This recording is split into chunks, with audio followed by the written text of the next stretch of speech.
Assalamualaikum warahmatullahi wabarakatuh. Ketemu lagi kita di channel YouTube BJ Kreatif, channel yang saat ini sedang konsentrasi membantu teman-teman yang ingin berhenti merokok ataupun yang ingin mempertahankan keputusan berhenti merokok agar dapat keluar dari cengkeraman rokok dalam hidup kita. Baik teman-teman, saya baru saja selesai atau tengah goes ya, untuk mengimbangi kebiasaan ngemil ya setelah berhenti merokok agar terhindar dari obesitas, agar tubuh kita menjadi sehat. Di konten-konten terdahulu kita sudah banyak membahas tentang keburukan-keburukan rokok yang diharapkan menjadi bahan bagi pikiran kita untuk membantu kita dalam proses menghentikan kebiasaan merokok. Walaupun sebenarnya konten-konten tentang merokok ini tidak begitu diminati, tapi saya terus optimis bahwa apa yang saya lakukan ini mudah-mudahan bermanfaat dan bisa membantu teman-teman yang ingin berhenti merokok ataupun mempertahankan keputusan berhenti merokok. Baik teman-teman, konten kali ini kita akan membahas tentang kelebihan bagi orang yang sudah berhenti merokok, dan itu saya alami sendiri, sehingga mungkin nanti bisa dijadikan bahan untuk teman-teman mempertahankan keputusan berhenti merokok. Yang pertama adalah tentu sehat ya. Setelah sekian lama saya berhenti merokok, tentu tubuh kita akan bereaksi mengeluarkan sedikit demi sedikit racun yang telah tertanam di dalam tubuh kita, walaupun belum tentu habis semua ya. Karena saya cukup lama menjadi perokok ya, perokok aktif. Kita mengalami perubahan kesehatan yang signifikan dari yang tadinya batuk-batuk ketika tidur malam, sekarang tidak lagi gitu. Jadi sekarang saya merasakan kualitas tidur saya lebih baik ya, lebih baik. Dan juga keluarga yang selama ini terganggu oleh batuk-batuk saya di tengah malam ikut juga kualitas tidurnya menjadi baik ya. Kemudian tanpa sadar juga kita sudah menjadi orang yang peka ya, lebih peka terhadap lingkungan ya.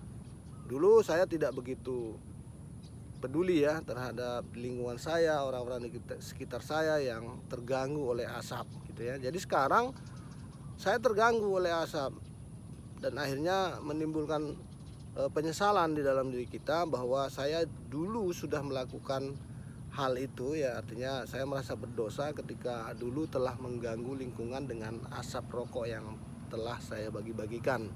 Kemudian yang kedua tentunya kita sudah bisa keluar dari beban ya, beban yang ditimbulkan oleh belanja rokok ya dalam ekonomi kita gitu ya.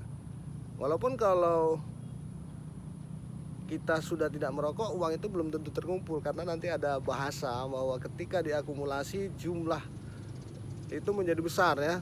Kalau saya dulu 100.000 satu hari, kemudian dikalikan 1 bulan menjadi 3 juta, kalau setahun menjadi 36 juta dan seterusnya.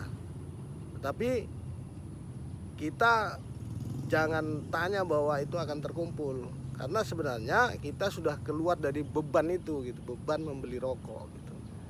Tapi kalau kita mau sisihkan pasti terkumpul. Sisihkan namanya belanja rokok, kita tetap mencari seperti itu. Kemudian kita sisihkan 3 juta per bulan, pasti terkumpul, dipastikan itu akan menjadi aset bagi kehidupan kita. Nah, kemudian yang tanpa kita sadari ketika kita menjadi perokok ini, kita menjadi orang yang suka minta-minta gitu ya.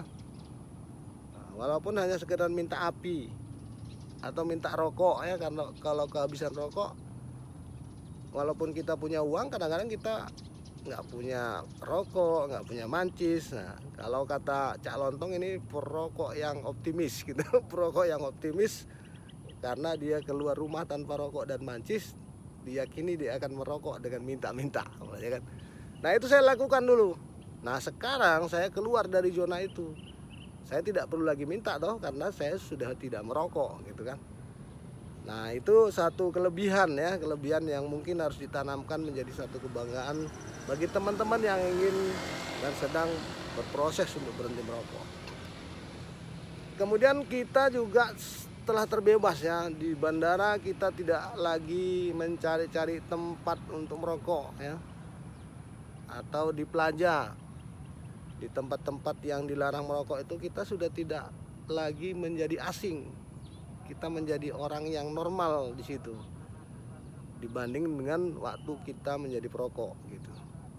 Jadi itu kelebihan kita sesudah berhenti merokok itu lebih nyaman gitu, lebih nyaman di mana-mana kita tidak harus diganggu oleh waktu untuk merokok ya.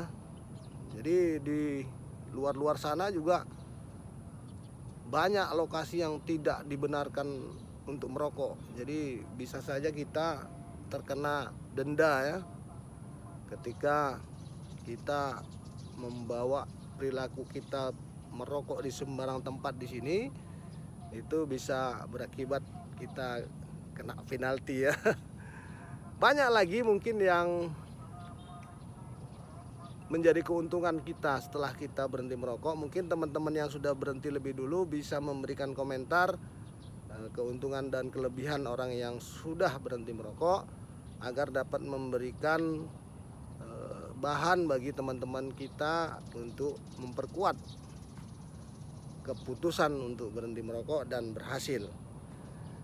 Mungkin itu yang dapat saya sampaikan, tapi yang terpenting adalah bahwa kita sudah dapat menjadi raja di dalam diri kita, karena dulu orang-orang di lingkungan saya itu underestimate terhadap keputusan berhenti merokok yang saya ambil. Mereka menganggap saya tidak akan berhasil gitu, tapi alhamdulillah saya berhasil dan saya menjadi sangat senang dan bangga atas diri saya yang sudah mampu keluar dari zona rata-rata. Mungkin itu yang bisa saya sampaikan kali ini. Semoga bermanfaat. Jangan lupa like, share, and comment, dan subscribe bagi yang belum subscribe untuk mendapatkan notifikasi. Assalamualaikum warahmatullahi wabarakatuh. Salam sehat.